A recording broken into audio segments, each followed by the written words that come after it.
Welcome to A1 TV Telugu news. ఇవాల్టి bulletin చూద్దాం. హైదరాబాద్ లో గూగుల్ సేఫ్టీ ఇంజనీరింగ్ సెంటర్ ప్రారంభోత్సవంలో ముఖ్యమంత్రి రేవంత్ రెడ్డి పాల్గొని ఉత్సాహంగా మాట్లాడారు. మీది గూగుల్ ఇన్నోవేటివ్ కంపెనీ అయితే మాది ఇన్నోవేటివ్ గవర్నమెంట్ అని వ్యాఖ్యానించారు ఆయన. డిజిటల్ యుగంలో భద్రత ఎంతో అవసరమని తెలిపారు. హైదరాబాద్ లో ప్రపంచ స్థాయి డిజిటల్ సంస్థలు రావడం సంతోషంగా ఉందని అన్నారు. GSEC 2 ఎకరాల్లో నిర్మించగా దాని పక్కనే 3.5 ఎకరాల్లో మహిళా శక్తి సెంటర్ ఉండటం గర్వకారణమన్నారు. తెలంగాణ మహిళలు గూగుల్కి పోటీగా ఎదుగుతున్నారని చెప్పిన ఆయన కోటి మంది మహిళలను కోటీశ్వరులుగా మార్చే లక్ష్యంతో ముందుకెళ్తామని తెలిపారు. Young India skill university Anand Mahindra chairman గా వ్యవహరించనున్నట్లు వెల్లడించారు. ట్రాన్స్జెండర్లకు ఉపాధి కల్పనకు టీఆర్ఎస్ ప్రభుత్వం ప్రత్యేక చొరవ తీసుకుందని గుర్తు చేశారు. 2035 నాటికి రాష్ట్రాన్ని $1 ట్రిలియన్ ఆర్థిక వ్యవస్థగా 2047 నాటికి $3 ట్రిలియన్ లక్ష్యంతో ముందుకు తీసుకెళ్తామని వెల్లడించారు. That is why we have given solar power generating agencies to our women. RTC buses, they are hiring now RTC buses to corporation. So, and I think it's nearby only, they have Indira Mahila Shakti Center. I think your campus is more than 2 acres. But my women are having 3.5 acres campus in this adjacent to high-tech city. So they are your competitors now.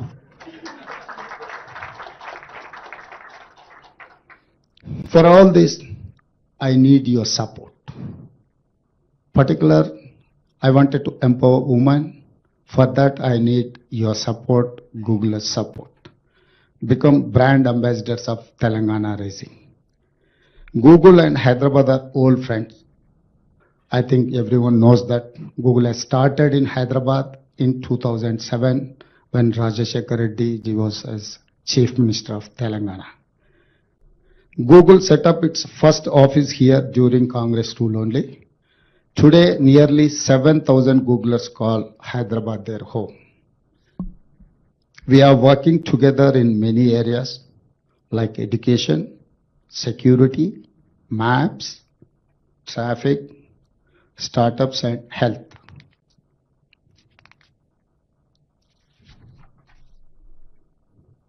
You are an innovative company. I'm an innovative government. Last, let me share examples of government innovation. We recently started recruiting transgenders in Hyderabad Traffic Police. All these days, all these years, we have neglected transgenders. Now, Telangana government has initiated transgenders as recruit in our traffic police. Now we are focusing in GHMC. Vemulawada Rajanna గోశాలలో కోడల వరుస మరణాలు ఆందోళన కలిగిస్తున్న తరుణంలో lumpy skin వ్యాధి నియంత్రణకు తెలంగాణ ప్రభుత్వం కఠిన చర్యలు చేపట్టింది. ప్రభుత్వ విప్ స్థానిక ఎమ్మెల్యే ఆది శ్రీనివాస్ ఆదేశాల మేరకు 3 ప్రత్యేక క్వారంటైన్ షెడ్లు ఏర్పాటు చేయాలని నిర్ణయించారు. కొత్తగా వచ్చే కోడలను 15 రోజుల పాటు క్వారంటైన్లో ఉంచి వ్యాధి లక్షణాలు లేవని నిర్ధారించిన తరువాతే మిగిలిన కోడలతో కలపాలని అధికారులకు సూచించారు. మొక్కు కోడలు పెద్ద కోడలు కోసం విడివిడిగా షెడ్లు ఏర్పాటు చేయనున్నారు. గత పాలనలో గోశాలపై నిర్లక్ష్యం వల్లే ఈ పరిస్థితి ఏర్పడిందని విమర్శలు వెల్లువెత్తుతున్నాయి. అప్పటి సీఎం కేసీఆర్ 100 కోట్లు కేటాయిస్తానని ప్రకటించినప్పటికీ మాస్టర్ ప్లాన్ అమలులో విఫలమయ్యారని ఆరోపణలు వినిపిస్తున్నాయి.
ఢిల్లీ పర్యటనలో భాగంగా రాష్ట్ర మంత్రి నారా లోకేష్ కేంద్ర హోంశాఖ మంత్రి అమిత్ షాతో మర్యాదపూర్వకంగా సమావేశమయ్యారు.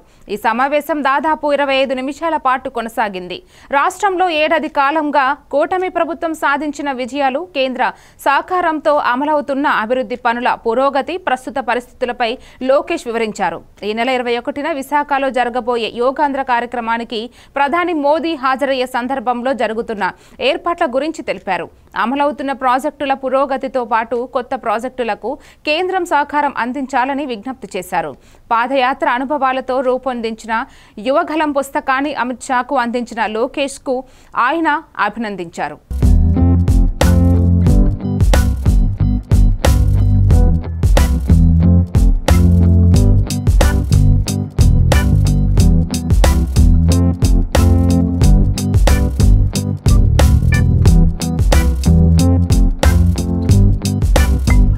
ఏపీ మంత్రి నారా లోకేష్ భారత ఉపరాష్ట్రపతి జగదీప్ ధన్కర్ను ఢిల్లీలో మర్యాదపూర్వకంగా కలుసుకున్నారు. ఈ సందర్భంగా రాష్ట్రంలో కూటమి ప్రభుత్వం ఏడాది పాలనలో సాధించిన విజయాలు, అమలు చేస్తున్న అభివృద్ధి సంక్షేమ కార్యక్రమాలను ఉపరాష్ట్రపతికి వివరించారు. రాష్ట్రంలో వేగవంతమైన అభివృద్ధి కొనసాగేందుకు కేంద్రం నుంచి మరింత సహాయం అందించాలని కోరారు.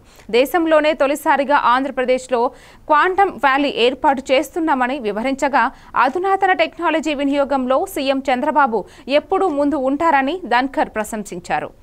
అమరావతి రాజధాని నిర్మాణ పురోగతిని వివరించిన లోకేష్, తాను రాజకీయాల్లో ప్రత్యక్షంగా ప్రవేశించేటప్పుడు గత 40 ఏళ్లుగా ఎప్పుడూ గెలుపొందని మంగళగిరిని ఎంచుకున్నానని తెలిపారు.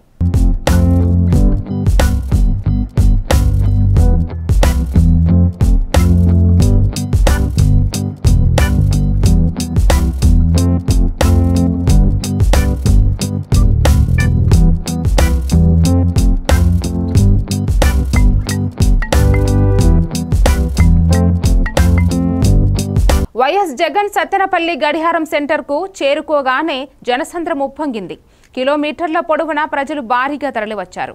బైకులు, కార్లు, జెండాలతో వైఎస్ఆర్సీపీ కార్యకర్తలు గజమాలతో స్వాగతం పలికారు. రోడ్డు పక్కన బిల్డింగుల పైన ఎక్కి జగన్ను చూసేందుకు ఉత్సాహం చూపించారు. ప్రభుత్వం విధించిన ఆంక్షలకే తలొగ్గకుండా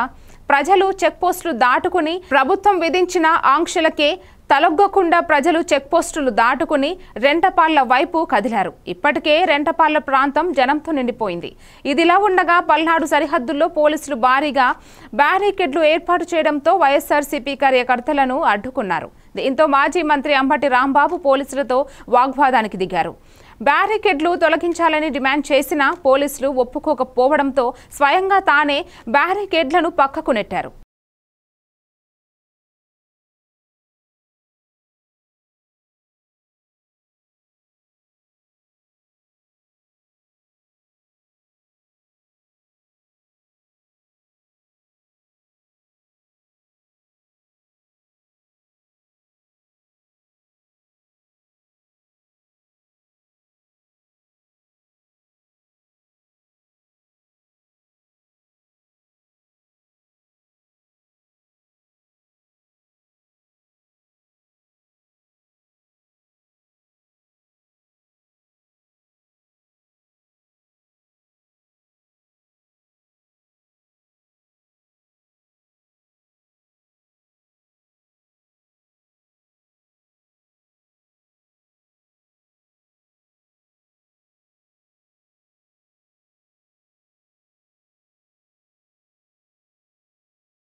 డిక్లరేషన్ల పేరిట కాంగ్రెస్ అన్ని వర్గాలను మోసం చేస్తుందని బీఏఎస్పీ నేత డాక్టర్ ఆర్ఎస్ ప్రవీణ్ కుమార్ ఆగ్రహం వ్యక్తం చేశారు. ఎస్సీ ఎస్టీలను కేసీఆర్ గారు గుండెల్లో పెట్టుకుని చూసినట్టు అయితే రేవంత్ రెడ్డి ప్రభుత్వం డిక్లరేషన్ల పేరుతో మోసం చేసిందన్నారు. దీనితో పాటు కన్వాల్ తడోబా టైగర్ జోన్ పరిరక్షణ పేరిట తెచ్చిన జీవో 49తో ఉమ్మడి ఆదిలాబాద్ జిల్లా ఆదివాసీలను తీవ్రంగా వంచిస్తున్నారని ఆరోపించారు. జీఈఓ రాజ్యాంగంలో పేర్కొన్న అనేక ఆర్టికల్స్ను ఉల్లంఘిస్తున్న తప్పుల తడకగా అభివర్ణించారు. జీవోను వెంటనే ఉపసంహరించకపోతే ప్రజా పోరాటాలు తీవ్ర రూపం దాలుస్తాయని హెచ్చరించారు. సరూర్ నగర్ డిక్లరేషన్ పేరుతో విద్యార్థులను దగా చేసి తుక్కుగూడలో తెలంగాణ ప్రజలందరినీ కూడా 6 గ్యారంటీల మత్తుమందు చల్లి వాళ్ళను దగా చేసి చేవెళ్ళ డిక్లరేషన్ పేరుతో మరి రేవంత్ రెడ్డి ఇప్పుడున్న ఏఐసిసి అధ్యక్షులు మరి మల్లికార్జున ఖర్గే గారు వచ్చి డిక్లేర్ చేసిన చేవెళ్ళ ఎస్సీ ఎస్టీ డిక్లరేషన్ పేరుతో ఇలా గిరిజనులను ఆదివాసీలను వాళ్ళందరినీ కూడా దగా చేస్తున్న వైనాన్ని ఈరోజు తెలంగాణ ప్రజల ముందర పెట్టాల్సిన బాధ్యత బీఆర్ఎస్ పార్టీకి ఉన్నది. మరి మా నాయకులు తెలంగాణ తొలి ముఖ్యమంత్రి, తెలంగాణ ప్రయోజనాలే గుండెలో పెట్టుకొని నిరంతరం జీవించే వ్యక్తి కేసీఆర్ గారు తెలంగాణలో అన్ని వర్గాలను అద్భుతంగా ప్రగతి పదం వైపు నడిపిస్తే ఇవాళ రేవంత్ రెడ్డి గారు డిక్లరేషన్ల పేరుతో అందరినీ దగా చేసి లేటెస్ట్గా ఆదివాసీలను కూడా దగా చేసే పరిస్థితికి ఇలా వచ్చింది. ఇటీవల ప్రభుత్వం జీవో నెంబర్ 49 పేరుతో కుమరం భీం కన్జర్వేషన్ రిజర్వ్ అంటే ఉమ్మడి ఆదిలాబాద్ జిల్లాలో ఉండే కవ్వాల అభయారణ్యాన్ని మహారాష్ట్రలో ఉండే తడోబా అంధా బీజేపీ కిసాన్ మోర్చా ఆధ్వర్యంలో ప్రధాని నరేంద్ర మోదీ 11 ఏళ్ల సుపరిపాలనను పురస్కరించుకుని సంగారెడ్డి జిల్లా జిన్నారం మండలం మాధారంలో కిసాన్ సంవాద్ కార్యక్రమం ఘనంగా నిర్వహించారు. ఈ కార్యక్రమంలో మెదక్ ఎంపీ రఘునందన్ రావు, ఎమ్మెల్సీ అంజిరెడ్డి, కిసాన్ మోర్చా రాష్ట్ర అధ్యక్షుడు కొండపల్లి శ్రీధర్ రెడ్డి ముఖ్య అతిథులుగా పాల్గొన్నారు. రైతులతో ప్రత్యక్షంగా సంభాషిస్తూ కేంద్ర ప్రభుత్వం తీసుకుంటున్న రైతు పక్షపాత చర్యలను వివరించారు. బీజేపీ సంగారెడ్డి జిల్లా అధ్యక్షురాలు గోదావరి అంజిరెడ్డి, కిసాన్ మోర్చా జిల్లా అధ్యక్షుడు రాజేందర్ రెడ్డి, ఇతర నాయకులు కూడా హాజరై రైతులకు మద్దతుగా తమ అభిప్రాయాలు వెల్లడించారు. పెద్ద ఎత్తున రైతులు పాల్గొన్న ఈ కార్యక్రమం ఉత్సాహంగా సాగింది.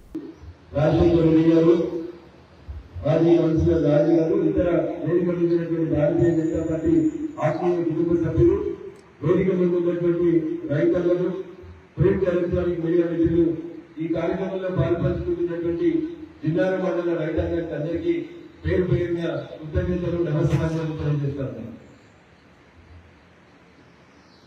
నాకంటే ముందు మాట్లాడినటువంటి పెద్దలందరూ కూడా 11 సంవత్సరాల్లో నరేంద్ర మోడీ గారి ప్రభుత్వం రైతుల కోసం ఏమీ చేసిందనే విషయం లోపల చాలా స్పష్టంగా చెప్పడం జరిగింది.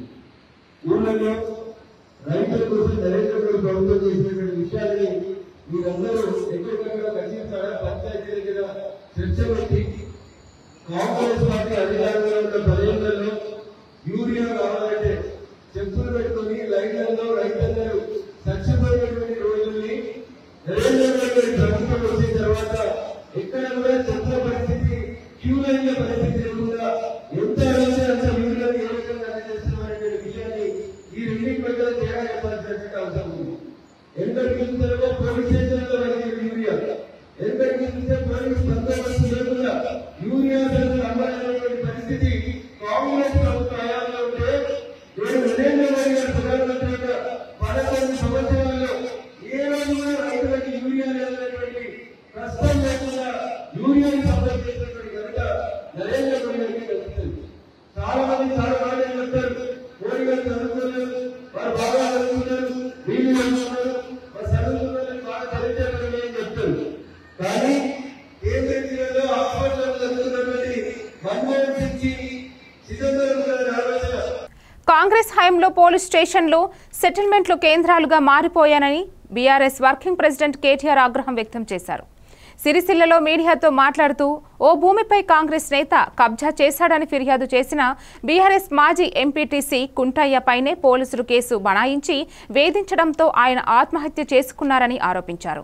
సివిల్ మ్యాటర్లో పోలీసుల జోక్యం సమాజానికి హానికరమన్నారు. సెటిల్మెంట్లు అరాచకాలు జరగడానికి పోలీస్ వ్యవస్థే ఆధారంగా మారుతుండడం ఆందోళన కలిగించిందన్నారు.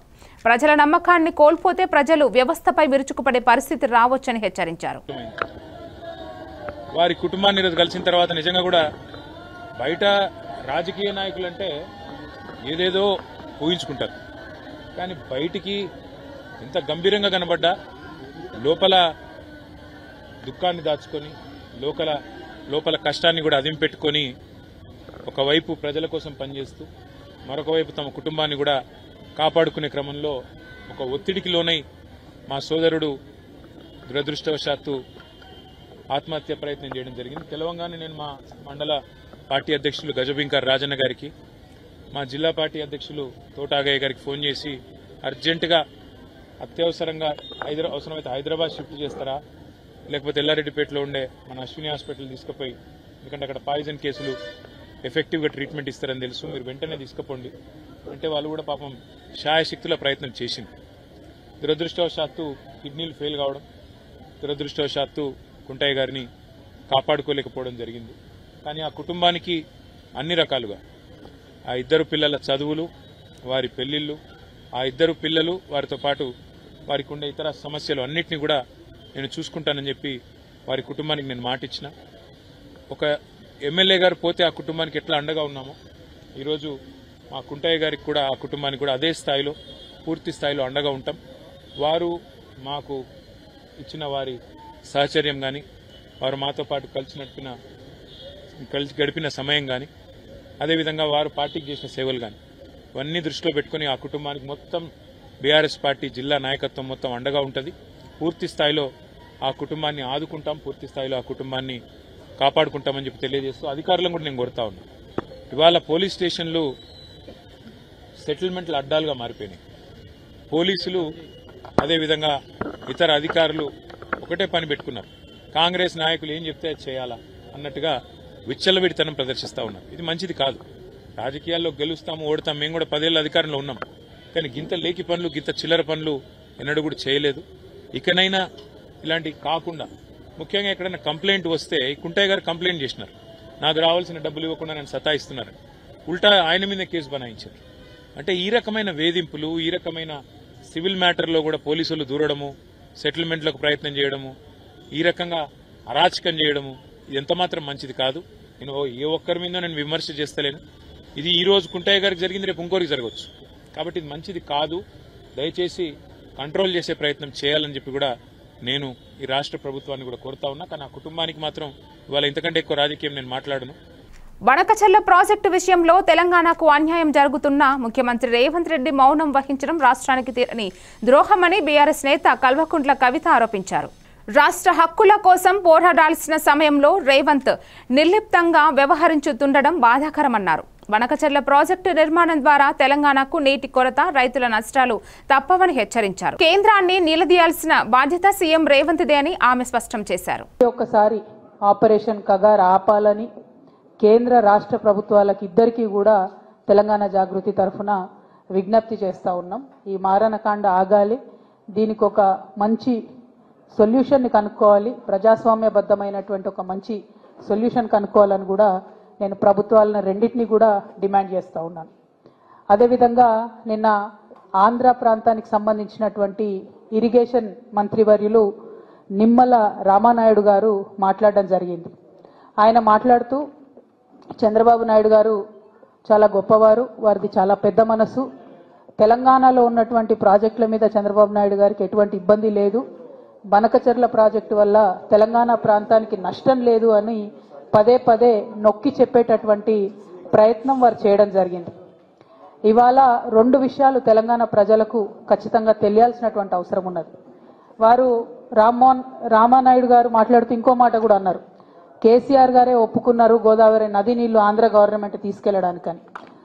అయితే వీటన్నిటి మీద తెలంగాణ ప్రజలకు స్పష్టత ఇవ్వాల్సినటువంటి అవసరం ఉందని భావించి ఇవాళ మీడియా సమావేశం ఏర్పాటు చేయడం జరిగింది. ఆనాడు కేసీఆర్ గారు చెప్పింది ఒకటే మాట, వేస్ట్గా సముద్రంలోకి పోతున్నటువంటి నీళ్లు 2 తెలుగు రాష్ట్రాలు కూడా వాడుకోవాలి, వాటిని మన పొలాలకు మళ్లించుకోవాలని చెప్పిండ్రు. కానీ చెప్పేటప్పుడు మనం పెట్టినటువంటి కండిషన్ ఏంటిది? ఖచ్చితంగా నదుల లింకేజ్ అనేటటువంటిది జరిగినప్పుడు, గోదావరి నది నుండి నీళ్లు ఇతర నదులకు లింక్ చేసినప్పుడు ఖచ్చితంగా తుపాకులగూడెం, మన తెలంగాణ భూభాగంలో ఉన్నటువంటి తుపాకులగూడెం బ్యారేజ్ వద్దనే లింకేజ్ పాయింట్ ఉండాలి. అది కాకుండా వేరే ఏ పాయింట్ ప్రపోజ్ చేసినా మేము ఒప్పుకోము. తెలంగాణకు బనకచెర్ల ప్రాజెక్టు ఒక పెద్ద సమస్యగా మారిన కేంద్ర మంత్రి కిషన్ రెడ్డి దీనిపై స్పందించకపోవడం గమనార్హమని భువనగిరి ఎంపీ చామల కిరణ్ కుమార్ రెడ్డి ఆగ్రహం వ్యక్తం చేశారు. రాష్ట్రానికి నష్టం కలిగే ప్రాజెక్టులపై మౌనం వహించడం బాధాకరమన్నారు. తెలంగాణకు ఇంత పెద్ద సమస్య కంటే కిషన్ రెడ్డికి ఇంకేం పెద్ద పని ఉండొచ్చు అని ప్రశ్నించారు. ప్రజా ప్రయోజనాలపై కన్నెత్తి చూడకుండా రాజకీయ లబ్ధి కోసమే కేంద్రంలో ఉన్న మంత్రులు ప్రవర్తిస్తున్నారని విమర్శించారు. బట్టి విక్రమార్క గారు అన్ని శాఖలకు సంబంధించినటువంటి ప్రిన్సిపల్ సెక్రటరీస్ని పిలిచి సంవత్సరం పాలనలో, అంటే అప్పుడు సంవత్సరంన్నర పాలన, ఏది సంవత్సరం 3 నెలల పాలన, అప్పుడు బడ్జెట్ సమావేశాలకు పోయేటప్పుడు మనకు రావాల్సినటువంటి నిధులు తెలంగాణకు ఎన్నిసార్లు మనం ఢిల్లీకి పోయి మంత్రుల్ని కలిసి ఏమేమి ప్రతిపాదనలు పెట్టినామో అవన్నీ కూడా మనం బడ్జెట్లో పార్లమెంట్ సమావేశాలలో మనకు హ్యాండ్ఫుల్ ఆఫ్ ఇన్ఫర్మేషన్, అంటే మన తెలంగాణ తరపున మనం పోరాడడానికి లిఖితపూర్వకంగా చాలా సబ్జెక్ట్ ఇవ్వాలన్న ఉద్దేశంతో ఆ రోజు ప్రజాభవన్కి పిలిస్తే మీ అందరికీ తెలిసిన విషయమే. కాంగ్రెస్ పార్టీ ఎంపీలం పోవడం జరిగింది, మిగతా వాళ్ళు ఎవరు కూడా రాలేదు. ఈ రోజైనా తెలంగాణ ప్రజలు మన వైపు చూస్తుర్రు. ఈ రోజైనా నేను మా పార్లమెంట్ సభ్యులందరికీ, అన్ని పార్టీలకు సంబంధించిన పార్లమెంట్ సభ్యులకు ఈరోజు సాయంత్రం 4 గంటలకు గోదావరి జలాలు మనము ఏపీ రీఆర్గనైజేషన్ యాక్ట్ 2014 అనుగుణంగా ఉన్నటువంటి ఏదైతే అండర్స్టాండింగ్ ఉందో దాని ప్రకారము మనము మన గోదావరి జలాలు మనకు కావాల్సినంత, అంటే మనకున్న ప్రాజెక్టులు ఎన్ని కడుతున్నామో వాటన్నిటికీ సరిపోయేంత ఎన్ని టీఎంసీలు అవసరము, ఏం చేస్తే బాగుంటుంది అనేది ఈరోజు సాయంత్రం చర్చ. ఎందుకంటే రేపు ఢిల్లీలో పోయినప్పుడు ఈ పార్లమెంట్ సభ్యులందరూ కూడా తెలంగాణ తరపు నుంచి గలమిప్పడానికి, తెలంగాణ తరపు నుంచి గోదావరి జలాలు కానీ కృష్ణా జలాలు అంటే అది వేరే, ఈరోజు గోదావరి జలాలలో ఉన్నటువంటి బంకచెర్ల ప్రాజెక్ట్ ఏదైతే ఆంధ్రప్రదేశ్లో కట్టి గోదావరి జలాలను వాళ్ళు ఇంకా ఎక్కువ యూటిలైజ్ చేసుకునే ప్రయత్నం చేస్తున్నారు. కాబట్టి అసలు గోదావరి జలాలు మొత్తం ఎంత, గోదావరి జలాలకు మనకు ఎంత. తెలంగాణ బీజేపీ రాష్ట్ర కార్యాలయంలో నిర్వహించిన బీజేపీ భరోసా కార్యక్రమాన్ని ప్రజల నుంచి విశేష స్పందన లభించిందని నిజామాబాద్ ఎంపీ ధర్మపురి అరవింద్ తెలిపారు. తమ సమస్యలతో అందరూ పెద్ద ఎత్తున కార్యక్రమానికి హాజరయ్యారని పేర్కొన్నారు. ముఖ్యంగా దివ్యాంగులు, వయసు పైబడిన వారు, మహిళలు పెన్షన్ అంశంలో కాంగ్రెస్ ప్రభుత్వంపై తీవ్ర అసంతృప్తి వ్యక్తం చేశారని చెప్పారు. రేవంత్ రెడ్డి ప్రభుత్వం ఇచ్చిన హామీలను నెరవేర్చడంలో విఫలమైందని, ఈ ప్రభుత్వం పనికి మాలినదని ప్రజలు స్పష్టంగా అభిప్రాయపడ్డారు. బీఆర్ఎస్ హయాంలో కేసీఆర్ కుటుంబం చేసిన తప్పిదాల వల్ల ఎన్జీఓలు తీవ్ర ఇబ్బందులకు గురవుతున్నారని పేర్కొన్నారు. ఎన్జీఓలకు కేటాయించిన ఫ్లాట్లు రిజిస్ట్రేషన్ల ఆపివేసిన విధానం తగదన్నారు. ఆ భూమిలో 10 ఎకరాలను లంచంగా ఇవ్వాలని కేటీఆర్ ఒత్తిడి తెస్తున్నాడని పలువురు వాపోయారు, వెల్లడించారు. అడ్డుపడాలా? సరే, నేనన్న జనకచెర్ల అంటే ఏం చేస్తున్నాడు అంటే ఆయన గోదావరి కృష్ణ బనకచెర్లనా, బనకచెర్ల ఏం చేస్తున్నాడు అంటే గోదావరి కృష్ణ పెన్నా కలిపి వాళ్ళు ఏదో ఇక్కడ నుంచి నీళ్ళు ఎత్తిపోసుకొని వాళ్ళు రాయలసీమ ప్రాంతానికి అక్కడ ఏదో క్రియేట్ చేసుకుంటున్నారు వాటర్ ఫెసిలిటీ. దీని చరిత్రకు పోతే కేసీఆర్ దీనికి ఆమోదం పలికిండు. జగన్ సీఎం ఉన్నప్పుడు జగన్ కేసీఆర్ మీటింగ్లు పెట్టుకొని ఇది హిందూ పేపర్ వీళ్ళు 6 గంటల సేపు కూర్చొని ముచ్చట పెట్టి ఇద్దరు చీఫ్ సెక్రటరీలకు కూడా అడ్వైజ్ చేసిండ్రు. ఏపీ రీఆర్గనైజేషన్ యాక్ట్ ప్రకారం, గైడ్ లైన్స్ ప్రకారం, సిడబ్ల్యూసి గైడ్ లైన్స్ ప్రకారం క్లియర్ చేసి కేసీఆర్. మరి టీఆర్ఎస్ వాళ్ళు ఏమంటారు చూద్దాం. ఇవాళ అలా వస్తున్నారా అండి మీటింగ్కి?